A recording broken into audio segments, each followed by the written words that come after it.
يا أيتها النفس المطمئنة ارجعي إلى ربك راضية مرضية فادخلي في عبادي وادخلي جنتي.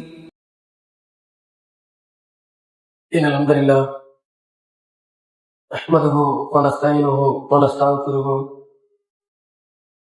من يهده الله فلا مضل له ومن يضلل فلا هادي له وأشهد أن لا إله إلا الله وحده لا شريك له وأشهد أن محمدا عبده ورسوله أما بعد. புகழனைத்தும் அல்லாஹ்வுக்கு உரித்தாகட்டுமாக.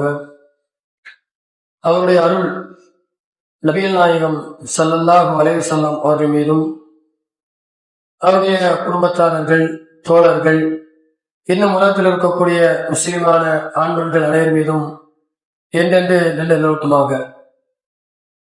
அருமையான சகோதரர்களே, பெரியவர்களே, அல்லாஹ்வுடைய கிருபையினால் ரமலான் மாதத்தினுடைய அனைத்து கடமைகளையும் முடித்துவிட்டு அதற்கடுத்து நம்முடைய வாழ்க்கையிலே பல்வேறு செயல்பாடுகளை செய்து கொண்டிருக்கிறோம். மனிதனாக வாழக்கூடிய நாம் அனைவருமே நல்லவர்கள் என்றும் சொல்ல முடியாது. ஏதாவது ஒரு காலகட்டத்தில் சூழ்நிலையில் தவறுகள் செய்யக்கூடியவர்களாகத்தான் நாம் இருக்கிறோம். அந்த தவறுகளை மாற்றிக்கொள்ள வேண்டும். மாற்றுவதற்கு வழி என்ன என்று கேட்டால் நம்மளை நாமளே பரிசோதித்து பார்க்க வேண்டும். சுய பரிசோதனை செய்ய வேண்டும். நம்முடைய வாழ்க்கையில நாம் சரியா இருக்கிறோமா? நம்முடைய செயல்பாடுகள் சரியா இருக்கிறதா? நம்முடைய எண்ணங்கள் சரியாக இருக்கிறதா? நாம் பழக்கூடிய பழக்கங்கள் சரியான முறையில் இருக்கிறதா என்பதை நாம் ஒவ்வொருவரும் ஒவ்வொரு முறையும் பரிசோதித்து பார்க்க வேண்டும். ஏனென்று சொன்னால் நம்முடைய செயல்பாடுகள் சிலது நரகத்தை கொண்டு சேர்த்துவிடும். அது நமக்கு தெரியும். ஷிர்க பத்தி நாம் என்ன செய்ய மாட்டோம், அது பக்கமே செல்ல மாட்டோம். ஏன்? அது நமக்கு தெளிவாக தெரியும். அது இணைவைப்பு, அது நரகத்தில் கொண்டு சேர்த்து விடும். அப்ப அந்த விதமான செயல்பாடுகளை நாம் செய்ய மாட்டோம். மாறாக நம்முடைய பழக்க வழக்கங்கள்ல நம்மிடத்தில் இருக்கக்கூடிய குணங்கள், சில குணங்கள் நரகத்தின் பக்கம் நம்மளை கொண்டு சேர்த்து விடும். நம்முடைய செயல்பாடுகள் சரியாக இருக்கலாம். நாம தொடரக்கூடிய தொழுகை இறைவனுக்காண்டி தொழுவோம், வைக்கக்கூடிய நோன்பு இறைவனுக்காண்டி வைத்தோம், நாம் செய்யக்கூடிய தர்மங்கள் இறைவனுக்காண்டி செய்தோம், எல்லாமே வெளிப்படையாக பள்ளிக்கு வந்து தொழுதோம், நம்முடைய காசு பணத்தை சம்பாதிச்சு அதுல இருந்து தான் கொடுத்தோம், நம்முடைய எல்லா செயல்பாடுகளையும் சரியாக செய்கிறோம். ஆனால் அப்படி செய்யக்கூடிய நேரத்துல நம்முடைய எண்ணங்கள் சரியாக இருக்கிறதா? நம்முடைய எண்ணங்கள் இறைவனுக்காக செய்கிறோமா அல்லது மற்றவர்களுக்கு காண்பிப்பதற்காக செய்கிறோமா? நாம் செய்யக்கூடிய செயல்பாடுகள் எல்லாம் வெளிப்படையாக அனைத்தும் சரியாக செய்கிறோம். ஆனால் நம்முடைய உள்ளத்தில் இருக்கக்கூடிய எண்ணங்கள் சரியான எண்ணத்தோடு செய்கிறோமா என்பதை நாம் சிந்தித்து பார்க்க வேண்டும். இஹ்லாஸிலே சொன்ன இந்த உலகத்துல வாழ்ந்து அல்லது வாழ்ந்து நாம் செய்யக்கூடிய எந்த நன்மையும் அல்லாஹ்விடத்துல 10 பைசாவுக்கு பிரயோஜனம் கிடையாது. அல்லாஹ் திருமறையில் சொல்லும் பொழுது வமா உமிரு இல்லா லியஅபுதுல்லாஹ முக்லிஸீன லஹுத்தீன், நீங்க இறைவனை வணங்க வேண்டும். எப்படி வணங்க வேண்டும்? அல்லாஹ்வுக்கு கலப்பற்றதாக என்னுடைய வணக்கம் இறைவனுக்கு மட்டும்தான். அல்லாஹ் இன்னொரு இடத்துல சொல்லும் பொழுது இன்னல் ஹயாத்த, என்னுடைய வாழ்க்கை, உன் மமாத்தி, என்னுடைய மரணம், உன் முஸ்தி, என்னுடைய வணக்க வழிபாடுகள் அனைத்தும் லில்லாஹி ரப்பில் ஆலமீன், அல்லாஹ்வுக்காக மட்டுமே இருக்க வேண்டும் என்று இறைவன் சொல்கிறார். ஆனா நாம தொழக்கூடிய தொழுகைகளை வருகிறோம், வீட்டுல இருந்து செஞ்சுட்டு வரோம், குளிர் நேரம் அந்த பள்ளியாத்துல வந்து முதல் சப்ல நிக்கிறோம். முதல் சப்ல இருக்கக்கூடிய நன்மைகள் அதிகம். அதை தெரிஞ்சா மக்கள் போட்டி போட்டு கொண்டு பள்ளியோட பக்கம் ஒடியாடுவார்கள். இன்னும் சொல்ல போற சீட்டு குளிக்கு போட்டு நான் தான் நிப்பேன், யார் நிக்கணும் சீட்டு குளிக்கு போட்டு அதுக்கப்புறம் நிப்பேன் என்று இவ்வளவு முதல் சப்ல இருக்கக்கூடிய நன்மைகளை வீட்டுல ஒளி செஞ்சு நேரத்தோட வந்து முதல் சப்பில் என்று தொழுகிறோம். ஆனா இந்த தொழுகை சரியான முறையில அல்லாஹ்விடத்திலே நன்மையை தர வேண்டும் என்று சொன்னால் நாம் தொழக்கூடிய நேரத்துல இஹ்லாஸாக இருக்க வேண்டும். அல்லாஹ்வுக்காக தொழுகிறேனா இல்ல மற்றவர்கள் பாராட்ட இவர் பார்ப்பா பெரிய தொழுகையாளி, இவர் பார்ப்பா 5 நேரம் தொட மாட்டாரு, பள்ளியாசெல்லாம் கிடப்பாரு, அவர் போய் பார்க்கட்டா பள்ளியாசல் வேற எங்கே பார்க்க வேண்டாம், இப்படி மற்றவர்கள் பேசுவதற்காண்டி நாம் தொழுகிறோமா என்பதை சிந்தித்து பார்க்க வேண்டும். நம்ம என்ன நினைக்கிறோம் அப்படின்னா, வணக்க வழிபாடுகள் செய்கிறோம், வணக்க வழிபாடுகளை செய்துவிட்டு அதை என்ன துவைக்கிறது தெரியுமா? நம்மள மாதிரி யார் தொழுவா? நம்மள மாதிரி யார் நோன்பு வைக்கா? நம்மள மாதிரி யார் தர்மம் கொடுப்பா? இப்படிங்கிற இஸ்லாத்தை தாண்டி பெருமை, ஆணவம், தற்பெருமை இது நம்மிடத்தில் என்ன செய்கிறது? சில சமயம் மறைமுகமாக இருக்கும், சில சமயம் வெளிப்படையாக வரும். தற்பெருமை இருக்கிறத, பெருமை இருக்கிறத, இது செயல்பாடுல பார்க்க முடியாது. இது நம்முடைய உள்ளம் சார்ந்தது, வெளியே காட்ட முடியாது. இந்த பெருமை இருக்கிறது, பெருமைப்பதான அல்லாஹ் தஆலா பல்வேறு சம்பளம் சொல்லி தருகிறார். ஷைத்தான் அந்த உலகத்துல தூக்கி எறியப்பட்டதற்கு காரணம் என்ன? கலத்தறிகள் என்றால் என்ன? நெருப்பால படைச்ச கலத்தொழின் தீ, ஆணவ களிமண்ணால படைச்ச. லாஜிக்கு சரி, களிமண் அது கீழே இருக்கும், நெருப்பு மேலுக்கு எரியும். அவனை படைச்சது ஆப்டால் ஒரு மண்ணு, என்ன நெருப்பால படைச்சிருக்க. லாஜிக் அப்படிதான் கரெக்ட் தான், அவன் சொந்த ஒரு கரெக்ட் தான். கேட்ட கேள்வி சரிதான், தப்புலாம் கிடையாது. சைத்தா கேட்ட கேள்வி சரிதான். ஆனால் எங்க அவன் பயன்படுத்தா? யாரு சொல்லுதா? யாரு கட்டளை போடுதா? யாரு கூட இருக்கிற? யார் சொல்லி நீ செய்யறோம்? இதையெல்லாம் விட்டு நான் யார் தெரியுமா என்று நான் என்ற அகம்பாவம் வந்ததற்கு பின்னால், அந்த ஆணவம் வந்ததற்கு பின்னால் அல்லாஹ் அவனை தூக்கி வெளியேறுகிறான். இன்னைக்கு அவன் செய்யக்கூடிய செயல்பாடுகள் தற்பெருமையோடு இருக்கிறதா? நபிகள் நாயகம் ஸல்லல்லாஹு அலைஹி வஸல்லம் சொல்கிறார்கள், லா யதுகுலுல் ஜன்னத, சொர்க்கத்தில் நுழைய மாட்டார் யார்? மீனல் கிபர், பெருமையில் இருக்கக்கூடியவன். எந்த அளவுக்கு? பெரிய அளவுக்கு சொல்லல, மின் கர்தலி, அணு அளவு. பெருமை எந்த அளவுக்கு? ஒரு பெரிய 1 கிலோ 2 கிலோ அப்படிலாம் இல்ல, ஒரு அணு அளவு யாருடைய உள்ளத்தில் பெருமை இருக்கிறதோ அவன் சொர்க்கத்தில் நுழைய மாட்டான். இன்னைக்கு நிறைய நடைமுறைகளை பார்க்கிறோம். நம்ம அல்லாஹ்வுக்காக செய்யணும், எல்லாத்தையும் செய்கிறோம். ஆனா உள்ளத்துல என்ன நினைக்கிறோம்? ஒரு சாதாரணமாக ஒரு தாவா பணியில ஒருத்தர் நினைச்சாரு, புதுசா ஒருத்தர் வந்திருக்காரு, ஒருத்தர் இப்பதான் பயன் பண்ண வந்திருக்காரு, அது ஒரு மார்க்கத்தை சொல்ல வந்திருக்காரு, புதுசா வந்திருக்காரு, இப்பதான் முடிச்சு வந்திருக்காரு. அவர் வந்து ஒரு பயன் பண்ண சொன்னா அங்க இருக்கக்கூடிய இமாமா இருக்கட்டும், அல்ல இந்த கோயிலில் இருக்கக்கூடியவா இருக்கட்டும், மிகப்பெரிய அளவுக்கு 20-30 வருஷம் இருக்கக்கூடிய நபர்களா இருக்கட்டும், அவங்க கேட்கக்கூடிய கேள்வி என்ன தெரியுமா? அதை நினைக்கக்கூடிய நினைப்பு என்ன தெரியுமா? இப்பதான் முடிச்சிருக்கீங்களோ, இப்ப நீ பயன் பேச புரியுதோ, 20 வருஷமா நான் இருக்கேன், 10 வருஷமா நான் இருக்கேன். எப்படிப்பட்ட வார்த்தை? இந்த ஃபீல்ட்ல நான் 10 வருஷமா இருக்கேன், எனக்கு தெரியாம உங்களுக்கு தெரிஞ்சிருமா? நான் செய்யாத நீங்க செஞ்சிடலாமா? என்னை தாண்டி நீங்க செய்ய முடியுமா? இப்படி பேசக்கூடிய வார்த்தையை பார்க்கிறோமே, இது என்ன அடிப்படை? இது என்ன அடிப்படையில பேசுகிறோம்? இப்படி ஒரு வார்த்தை வருது இந்த நேரம். உன்னை விட நான் கூட இருக்கேன், உன்னை விட நான் செய்யறேன், அதிகமா தெரிஞ்சு வச்சிருக்கேன், உன்னை விட நான் சீனியாரிட்டி அடிப்படையில நான் கூடுதல். இப்படி சொல்லுகிறோமே, இப்படி சொல்லி இதையாவது ஒண்ணு செஞ்சா அதை அல்ல ஏற்றுக்கொள்வானா? அப்ப இன்னைக்கு நான் பார்க்கிறோம், பெருமை என்பது இறைவன் விரும்பமாட்டான். இன்னல்லாக லா யுஹிப்பு குல்ல முக்தாலின் ஃபகூர், அல்லாஹ் பெருமைக்கக்கூடியவனை விரும்ப மாட்டான், நேசிக்க மாட்டான். பெருமைன்னா என்ன அது தெரியணும்ல. பெருமை அடிக்கிறத பத்தி, பெருமை அடிச்சா சொர்க்கத்தில் நுழைய மாட்டோம், பெருமை அடிக்கிறதுனால ஷைத்தான் அடிச்சா இந்த உலகத்துக்கு அனுப்பப்பட்டான், பெருமை யாருடைய உலகத்தில் இருக்கிறதோ அவன் சொர்க்கத்தில் நுழைய மாட்டான். எல்லா பெருமையும் சொல்கிறோமே. பெருமைன்னா என்ன? ஒரு நல்ல ஆடை அணிவது பெருமையா? ஒரு நல்ல சட்டம் போடுவது பெருமையா? ஒரு நல்ல செருப்பு போடுவது பெருமையா? ஒரு நல்ல வீடு கட்டி வைப்பது பெருமையா? ஒரு நல்ல ஆடை அலங்காரம் பண்ணுவது பெருமையா? எதுவும் பெருமை கிடையாது. நல்ல ஷர்ட் போடலாம், நல்ல விலை உயர்ந்த ஆடை அணியலாம், விலை உயர்ந்த செருப்பு போடலாம், விலை உயர்ந்த வீடு கட்டலாம், இதெல்லாம் பெருமை கிடையாது. மாறாக அல் கிப்ரு பத்ருல் ஹக் வ கம்துன் நாஸ், உண்மையை மறுப்பது, மற்ற மக்களை கேவலமாக இழிவாக நினைப்பது, இந்த 2 தான் பெருமை. நல்ல ஆடை போடுவது பெருமை இல்ல. அல்லாஹ் தஆலா தந்திருக்கக்கூடிய நியமத்துக்களை வெளிப்படுத்துவது பெருமை கிடையாது. 1 லட்சம் ரூபாய் சம்பாதிக்கிறேன்னு சொன்னா அந்த 1 லட்சம் ரூபாய் இருக்கக்கூடிய ஒரு 10,000 சட்டம் போடுறா பெருமை கிடையாது. ஒரு 10,000 செருப்பு வாங்கி கொள்ள பெருமை கிடையாது. ஏன் அவருடைய வீடுகளை ஆட அலங்காரமாக கட்டலாம் பெருமை கிடையாது. ஆனால் அதை எல்லாத்தையும் எடுத்து வைத்து விட்டு மற்ற மக்களை இழிவாக கேவலமாக யார் எண்ணுகிறாரோ அவன் பெருமை அளிக்கிறார். 10,000 சட்டம் போட்டு பக்கத்துல ஒருத்தன் 500 ரூபாய்க்கு சட்டம் போட்டு வந்து நின்றாங்க, நீ எல்லாம் என்ன சட்டம் போட்டிருக்க, நீ எல்லாம் என்ன பெரிய ஆளு, நான் எவ்வளவு பெரிய சட்டம் போடுறேன் தெரியுமா, என்னுடைய வாகனம் என்ன தெரியுமா, என்னுடைய செருப்பு என்ன தெரியுமா, என்னுடைய வாட்சி என்ன தெரியுமா, நான் பயன்படுத்தக்கூடிய அத்தர் என்ன தெரியுமா, நான் உடுத்தக்கூடிய உடை என்ன தெரியுமா, நான் கட்டிய வீடு என்ன தெரியுமா, நான் வைத்திருக்கக்கூடிய வாகனம் என்ன தெரியுமா, எல்லாரும் கீழ்த்தரமாக இருக்கக்கூடிய நீ எனக்கு சமமாக ஆக முடியுமா என்று மற்ற மனிதர்களை எவன் கேவலமாக நினைக்கிறானோ அவனுடைய உள்ளத்தில் பெருமை இருக்கிறது. இன்னைக்கு நாம் அப்படி நினைக்கிறோமா இல்லையா? சாதாரணமாக வணக்க வழிபாடுகள் செய்துவிட்டு வெளிப்படையா இல்ல மற்ற வேற நலன்களை பார்த்து நாம் எல்லாம் நீங்க சும்மா தொழுகிறோம், விடாம தொழுது இருக்கோம். நீங்க எல்லாம் இப்படி மனசு நினைச்சால போதும். ஏன் நிலைமை மாறாதா?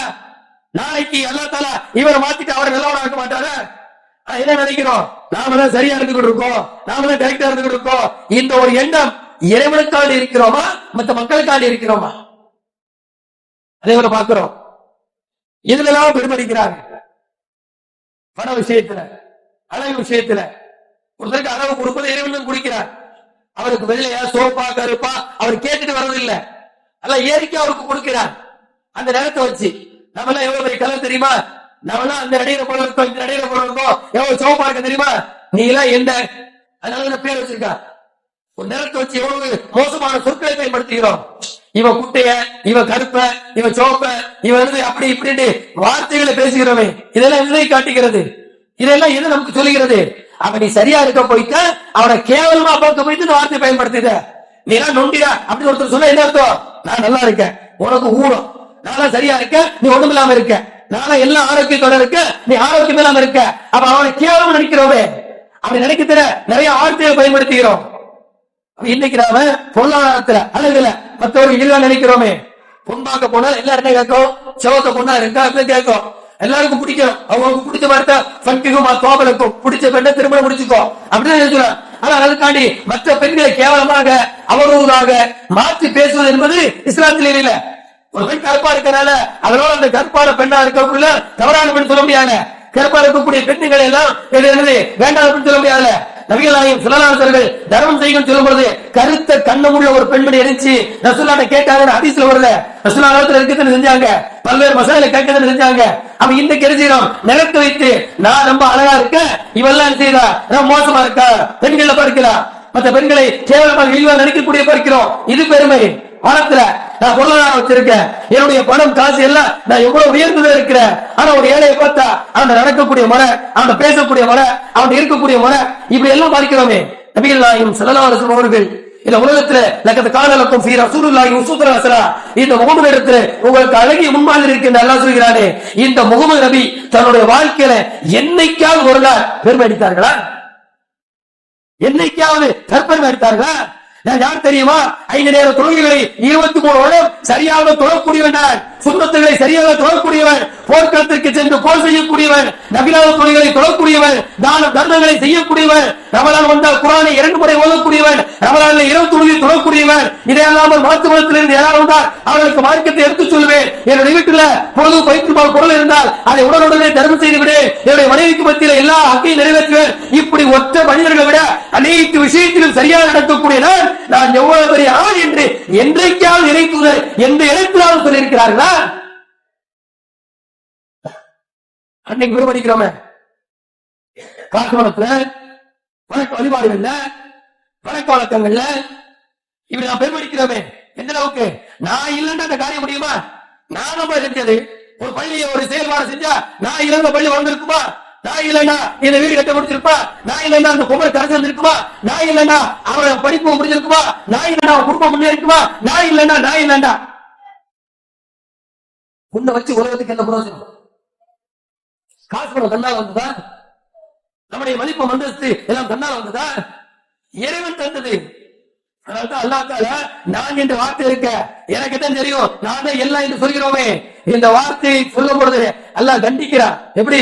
மூசா நபி எல்லாருக்கும் தெரியும், அந்த பழுது சிறையில் கூட்டத்தை கேட்காங்க, எல்லாம் தெரிஞ்சு வாப்பா, உடனே எல்லாம் அமைதியா இருக்காங்க. மூசா நபி மட்டும் இருந்தாங்க, எனக்கு எல்லாம் தெரியுமா? யாரு? ஒரு நபி. ஆனா ஆயிலவோ எனக்கு எல்லாம் தெரியும்னு சொன்னாருக்கு. அப்படியா? அல்லாஹ் தஆலா கூப்பிட்டாங்க, நபியை கூப்பிட்டு இப்படி இந்த கடல்ல போங்க, துல்கர்னைன் ஒரு ஆள் இருப்பாங்க, அவரை போய் சந்திங்க. சூரத்துல கவுல் நடக்கூடிய அந்த விஷயங்களை பார்க்கிறோமே, ஒரு மூசா நபி, ஒரு நபி. அந்த நபி என்ன சொன்னாங்க? எனக்கு எல்லாம் தெரியும், நானே என்று சொன்னதற்காக வேண்டி அல்லாஹ் ஒரு மனிதனிடத்துல பாடம் கற்பிக்க அனுப்பி வருகிறான் என்று சொன்னால் நாமெல்லாம் என்ன? நான் என்று சொல்கிறோமே. நபிகள் நாயகம் ஸல்லல்லாஹு அலைஹி வஸல்லம் எங்கேயாவது நான் என்று சொன்னார்களா? அவன் இந்த குணம் நம்மிடத்தில் இருக்கக்கூடாது. பெருமை என்ற குணம் இருக்கிறது. என்னால தான் முடியும், நான் தான் என்ன வச்சுதான் என்று சொல்கிறோமே, இது நமக்கு கிடையாது. ஏன்? நபிகள் நாயகம் ஸல்லல்லாஹு அலைஹி வஸல்லம் அல் இஸ்ஸு இஸாருக்கு, கண்ணியம் என்பது என்னுடைய கீழாடை, அல் கிப்ரியா ஒரு இதாவுகு, பெருமை என்பது என்னுடைய மேலாடை. அல்லாஹ் சொல்கிறான், பெருமை இருக்க அது என்னுடைய மேலாடை, நான் போட்டுக்கக்கூடிய சட்டை போல. மை யுனாசிரினி, எவன் அதை என்னிடத்திலே பறிக்க நினைக்கிறானோ அவனிடத்திலே நான் சட்டை போடுவேன், அவனை நான் தண்டிப்பேன். இப்படி இறைவன் சொல்வதாக நபிகள் நாயகம் ஸல்லல்லாஹு அலைஹி வஸல்லம் சொல்கிறார்கள். அப்ப இன்னைக்கு நம்மிடத்தில் இருக்கக்கூடிய எண்ணங்கள் எப்படி இருக்கிறது? இஹ்லாஸ் என்ற அடிப்படையில் இருக்கிறதா? பெருமை என்ற அடிப்படையில் இருக்கிறதா? இன்னும் சொல்ல போனால் இந்த பெருமையை மட்டுமல்லாமல் நிறைய செய்கிறோம், வணக்க வழிபாடுகள் செய்கிறோம், ஆனா இறைவனுக்காக செய்ய வேண்டும் என்று சொல்கிறோம். ஆனா செஞ்ச செயல்பாடுகள் எல்லாத்தையும் என்ன செய்கிறோம்? கொஞ்ச நேரத்தில் ஒண்ணுமில்லாம ஆக்கியிருந்தோம். என்ன, நாம் செய்யக்கூடிய செயல்பாடுகளை மற்ற நபரிடத்தில் எடுத்து சொல்கிறோமே, நான் எவ்வளவு செஞ்சேன் தெரியுமா, உனக்கு என்ன செஞ்சேன் தெரியுமா சொல்கிறோமே. அல் மன்னான், செஞ்ச உபகாரத்தை எடுத்து சொல்லக்கூடியவன். அல்லாஹ் சொல்கிறான், லா துப்திரு சதகாத்துக்கும் பில் மன்னி வலதா, உங்களுடைய தான தர்மங்களை எடுத்து சொல்லி பால்படுத்தி விடாதீர்கள். கோடி கணத்துக்கு கொடுப்பாரு, லட்சக்கணக்கில் வாழ்ந்து கொடுப்பாரு. ஏன் ஒரு ஆளு பள்ளிவாச, ஒட்டுமொத்த பள்ளிவாச ஒருத்தர் கட்டி கொடுத்திருப்பாரு, ஒரு குடும்பத்திற்கு அவ்வளவு பொருளாதாரம் செய்வாரு, எல்லா விஷயம் செய்வாரு, தன்னுடைய காசு பணத்தை அப்படியே அள்ளி இறைப்பாரு. நாம எல்லாம் பொறாமைப்படுவோம், எதுக்கு போனாலும் கொடுக்காரு, பள்ளிக்கு போனாலும் கொடுக்காரு, ஏழைக்கு போனாலும் கொடுக்காரு, சித்ராவுக்கு போனாலும் கொடுக்காரு, ரோமுக்கு போனாலும் கொடுக்காரு, ஜகாத்தா கேட்டாலும் கொடுக்காரு, செலவுக்கு கொடுக்கிறாரு, அதே மாதிரி வீட்டு மணிக்கு கொடுக்கிறாரு. இப்படி ஒவ்வொரு விஷயத்திற்கும் அவருடைய வாசல்ல போய் நின்றா அதுல எள்ளி கொடுக்கிறாரு. நம்மளால கொடுக்க முடியலையே, நாம இப்படி இருக்கிறோமே, இவரை பார்த்து பொறாமைப்படலாம், நாமளும் அப்படி கொடுக்க வேண்டும் என்று இவ்வளவு கொடுக்கக்கூடிய மனிதர் தன்னுடைய வாழ்க்கையில ஒற்ற வார்த்தை சொன்னால் போதும். ஏன் தெரியுமா, அந்த பள்ளியை கட்டி கொடுத்த யாரு தெரியுமா, நான் தான் கட்டி கொடுத்தேன், அந்த குடும்பம் முன்னேற நான் தான் முன்னேற வச்சேன், அவன் படிப்புக்கு நான் தான் கொடுத்தேன். இப்படி எவன் செஞ்ச உபகாரத்தை சொல்லி காட்டுகிறானோ ஒட்டுமொத்த அந்த அனைத்து விதமான தர்மங்களும் ஒன்றுமில்லாமல் மண்ணோட மண்ணோட ஆகிவிடும். கணக்குல கொடுக்கிறவன் சும்மா கொடுக்கிறோம், யாரும் அல்ல ஓட்டு பறிச்சு கீழே தரலையே, கஷ்டப்பட்டு உழைச்சோம். நான் காலையில இருந்து சாயந்தரம் கஷ்டப்பட்ட உழைச்ச அந்த காசை எடுத்துட்டு வந்து இந்த கையில இருந்து ஒரு 10 ரூபாய் 100 ரூபாய் எடுத்து இந்த கை பக்கம் கொடுக்கிறோம். கொடுக்கும் பொழுது அதை கொடுத்து விட்டு அதனுடைய பிரயோஜனை ஏவனத்தில் எதிர்பார்க்க வேண்டும்.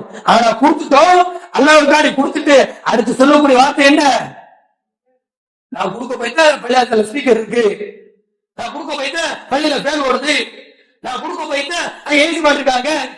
இப்படி செஞ்ச உபகாரத்தை எடுத்து சொல்கிறோமே. வாழ்க்கையில எவ்வளவு விஷயங்கள், இது எல்லாம் நம்முடைய வாழ்க்கையில நட்டமாகி விடுமே. நாம சிந்திச்சு பார்க்க வேண்டும். நம்முடைய அமல்கள் மட்டுமல்ல, நம்முடைய குணங்கள், நம்மிடத்திலே பெருமை என்ற குணம் நம்மிடத்தில் இருக்கிறதா? ரம்துல்லாஸ் மற்ற மக்களை இழிவாக நினைக்கக்கூடியது, பொருளாதாரத்தால, அழகால, அறிவால, எல்லா இடத்திலும் மற்றவர்களை இழிவாக நினைத்தோம் என்று சொன்னால் நம்முடைய உள்ளத்திலே பெருமை இருக்கிறது. ரொம்ப தோணா கொஞ்சோடு அனுபவம் இருந்தால் அது நரகத்தை கொண்டு சேர்த்துவிடும். அதே மாதிரி செஞ்ச உபகாரத்தை சொல்லி காட்டக்கூடியவர் அவர்கள் இன்றைக்கு எவ்வளவு செய்கிறார்கள், இறைவனுக்காக செய்கிறார்கள். பாப்பா பள்ளியை கட்டி கொடுத்துருவாங்க 1 கோடிக்கு, ஆனா முன்னாடி பேர் போடும், ஹாஜியார் அப்துல் காதர் பேர் போடும். அல்ல வேற ஏதாவது சொல்லணும். ஒரு காலத்துல பள்ளி வாசல பார்த்தா பேர், பழைய காலத்துல பார்த்தா ஓடும், அதுல பார்த்து ஒவ்வொருத்தர் பேரா எழுதப்பட்டிருக்கும், ஒவ்வொரு பேரா அந்த பேர்ல எழுதப்பட்டிருக்கும், எழுதப்பட்டிருக்கும். யாருக்காண்டி கொடுக்கிறோம், இறைவனுக்காண்டி தான் கொடுக்கிறோம். அவனை இறந்தவர்களுக்கு இறைவன் கொடுக்கக்கூடிய அந்த நன்மைகளை அவங்க எதிர்பார்க்கிறோம். மற்ற மக்களிடத்தில் எதிர்பார்க்க ஒன்றுலாம் பெருமை, கொடுக்கிற புண்ணியம் எல்லாம் பெருமை. ஆனால் நபிகள் நாயகம் ஸல்லல்லாஹு அலைஹி வஸல்லம் பல்வேறு நேரங்கள் என்ன செய்கிறார்கள், கண்டித்திருக்கிறார்கள். சகாபாக்களும் அப்படித்தான். என்ன சொல்ல, தன்னுடைய வாழ்க்கையில எதையும் வீணுக்காக மற்றவர்கள் காண்பிப்பதற்காக எதையும் செய்யக்கூடாது. அதனால நாம் அடிக்கடி ஓதக்கூடிய சூரா வயலுல் முஸல்லீன், தொழக்கூடியவருக்கு கேடு, தொழக்கூடியவருக்கு நண்பருக்கு பாவம் மன்னிக்கப்படும். அல்லாஹ் தொழுகை என்ற வாசலோடு சொர்க்கத்தில் நுழைவிப்பான். தொழுவதால அவருடைய பாவம் அனைத்து மன்னிக்கப்படுது. இவ்வளவு விஷயத்தை கேள்விப்பட்ட நாம அல்லாஹ் குர்ஆன்ல சொல்றான், வயலுல் முஸல்லீன், தொழக்கூடியவருக்கு கேடு. ஏனால அல்லதீனஹும் யராஊன், அவர்கள் மற்றவர்கள் பார்ப்பதற்காக, மற்றவர்களுக்கு காண்பிப்பதற்காக அவர்கள் தொழுவார்கள், அதனால அவர்களுக்கு கேடு. இன்னைக்கு நாம சர்வ சாதாரணமாக ஒரு தொழுகையா இருக்கட்டும், ஒரு நோன்பா இருக்கட்டும், ஒரு சுண்ணத்தான தொழுகையா இருக்கட்டும், ஒரு தான தர்மமா இருக்கட்டும், நாம செய்யக்கூடிய இறைவனுக்காண்டி செய்யக்கூடிய வணக்க வழிபாடுகள் எல்லாமே இறைவனுக்காண்டி செய்கிறோமா, மற்றவர்கள் காண்பிப்பதற்காண்டி செய்கிறோமா என்பதை சிந்தித்து பார்க்க வேண்டும். ஏன் அது இல்லை என்று சொன்னால் அது நம்முடைய நரகத்தின் பக்கம் கொண்டு சேர்த்துடும். அல்லாஹ் காப்பாற்ற வேண்டும். அதே போல செஞ்ச உபகாரம் இறைவனுக்காண்டி செய்கிறோம், அதே மக்களிடத்தில் நாம் என்ன செய்யக்கூடாது, எதிர்பார்க்க கூடாது. அப்படிதானே சகாபாக்கள் இருந்தார்கள். உங்களுக்கு எது ரொம்ப பிரியமான இருக்கிறதோ அதை நீங்க செலவழிக்காத வரை நன்மை அடைய மாட்டீங்க. அல்ல வசனம் திறக்கிறான். உடனே அபூதல்கா வந்தாங்களே, வந்து என்ன கேட்டாங்க, யார சொல்லா எனக்கு பிடிச்சமான, எனக்கு ரொம்ப பிடிச்சமான விஷயம் தெரியுமா, என்னுடைய பயிர்கா தோட்டம் எனக்கு ரொம்ப பிடிச்சமானது, அவருடைய தண்ணி அவ்வளவு மிருதுமா இருக்கும், அந்த கிணத்துல போய் குடிச்சிட்டு வருவாங்க, அப்படிப்பட்ட எனக்கு ரொம்ப பிடிச்ச சொத்து அதுதான், எனக்கு ரொம்ப கண் குளிர்ச்சி அதுதான், இது அல்லாவுடைய பாதையில செலவழிக்கிறேன். பிடிச்ச காசை அவங்க என்ன செய்யறாங்க, இறைவனுடைய பாதையில செலவழிக்கிறார்கள். சொன்னாங்க, அப்படி செலவழிக்கிறாங்க, அல்லாவுடைய பாதையில செலவழிக்கணும்னே கொண்டா போடு, அல்லாவுடைய பாதையில போட்டு அப்படின்ற செய்யல. சொந்த மதம்லாம் இருக்குல்ல, சொந்தக்காரர் இருக்காங்கல்ல, அவங்க கூடலாம்ல, அவங்க கொடுத்த 2 விதமான நன்மை கிடைக்கும்ல. சொந்தத்தை பேர் ஒரு நன்மை கிடைக்கும், கொடுத்ததுக்கு ஒரு நன்மை, 2 நன்மை. நாம மத்தவங்க கொடுத்த ஒரு நன்மை தான். சொந்த பந்தத்தை தேடி ஒரு 10 ரூபா கொடுத்தோம்டா, ஒரு 50 ரூபா கொடுத்தோம்டா, ஒரு 100 ரூபா கொடுத்தோம்டா, 2 விதமான நன்மை கிடைக்கிறது. அவர் சொன்னாங்க அப்படி கொடுக்கலாமே அப்படின்னு. அவன் இன்றைக்கு அல்லாஹ்வுக்காண்டி தன்னுடைய பொருளாதாரத்தை செஞ்சாங்க, அல்லாஹ்வுக்காண்டி கொடுத்தாங்க, அதை பத்தி எந்த மூச்சு விடல, உயிர்களை மறைத்தார்களே. மறுமையில சில சகாபாக்களை பத்தி ரசூலா சொன்னார்களே, சொர்க்கத்தில் இருக்கிறாங்களே, உயிரில் அவர்கள் ஓடி போய் அந்த உது போர்க்களத்துல தன்னோட உயிரை மறைத்துக் கொண்டார்களே. ஒரு பேருக்கு கையில் வச்சுக்கிட்டு இதை சாப்பிட்டு ஒரு 1/2 மணி நேரம் வளர்ந்துண்டா அது என்னுடைய வாழ்க்கையை பிரயோஜனம் இல்ல, இந்த பேரிச்சம்பள வேணாம் என்று விட்டுவிட்டு நேரடியாக போய் போர்க்களத்திலே ஷஹீதானார்களே, உயிரை விட்டார்களே. யாருக்காண்டி விட்டார்கள்? இறைவனுக்காண்டி தானே. மறுமையில சொர்க்கம் செல்ல வேண்டும் என்பதற்காண்டி தானே. இன்னைக்கு அதற்காண்டி எவ்வளவு பாடுபடுத்தோம். நம்முடைய செயல்பாடுகள் எல்லாம் யாருக்காக? நம்ம தொழக்கூடிய தொழுக, வைக்கக்கூடிய நோன்பு, திக்ரு, குர்ஆன் ஓதுவது, தர்மம் செய்வது எல்லாமே யாருக்காக? இதை எதையாவது ஒரு நன்மையை கொண்டு நாம் சொர்க்கம் சென்று விட வேண்டும், சொர்க்கத்தில் வாழ வேண்டும் என்பதற்காக இவ்வளவு பாடுபடுகிறோம். இந்த எல்லா அவளையும் செய்யக்கூடிய நாம் உள்ளத்துல கொஞ்சோடு நம்ம அல்லாஹ்வுக்காண்டி இல்ல மற்றவர்களுக்காண்டி ஒரு எண்ணம் வைத்து விட்டால் வாழ்க்கையில் இருக்கக்கூடிய எல்லா நன்மைகளும் அழிந்து ஒண்ணுமில்லாமல் போய்விடும். அவை நாம் செய்யக்கூடிய செயல்கள் இறைவனுக்காண்டி செய்ய வேண்டும், பெருமை இல்லாமல் ஆணவம் இல்லாமல் இருக்க வேண்டும். அதனால் தான் லுக்மான் தன்னுடைய பிள்ளைக்கு சொல்லும் போது சொல்கிறார்கள், ஒரா தம்ஷி ஃபில் அர்லி மர்ஹா, பூமியிலே கர்வமாக பெருமையா நடக்காத. பிள்ளைக்கு சொல்லக்கூடியது, உன்னை எல்லாம் அறிவு இருக்கலாம், அளவு இருக்கலாம், பணம் இருக்கலாம், எல்லாம் இருக்கலாம், ஆனால் பூமியில நீ நடக்கும்போது எப்படி இருக்கணும்? ஒரா தம்ஷி ஃபில் அர்லி மர்ஹா, பூமியில பெருமையாக, ஆணவமாக, அகம்பாவமாக, அகந்தையாக நீ நடக்கக்கூடாது, பணிவாக நடக்க வேண்டும் என்று அந்த லுக்மான் தன்னுடைய பிள்ளைக்கு என்ன செய்கிறார், வசியத் செய்கிறார் என்று சொன்னார். அதே போல் நாமும் நம்முடைய வாழ்க்கையில எல்லா செயல்பாடுகளும் செய்யக்கூடிய நாம் மற்றவர்களுக்காண்டி காமிக்காமல், தற்பெருமைக்காண்டியோ பெருமைக்காண்டியோ பிறருக்காண்டியோ செய்யாமல் இறைவனுக்காண்டி செய்து அந்த நன்மை இறைவனத்தில் பெற்று சொர்க்கம் செல்லக்கூடிய வாக்கியத்தை எல்லாம் உங்களுக்கு எனக்கு தந்திரக்கூடியதாக கூறி என் முதல் மூடி முடிக்கிறேன். வாக்குதானா அல்ஹம்துலில்லாஹ். அஸ்ஸலாமு அலைக்கும் வரஹ்மத்துல்லாஹ்.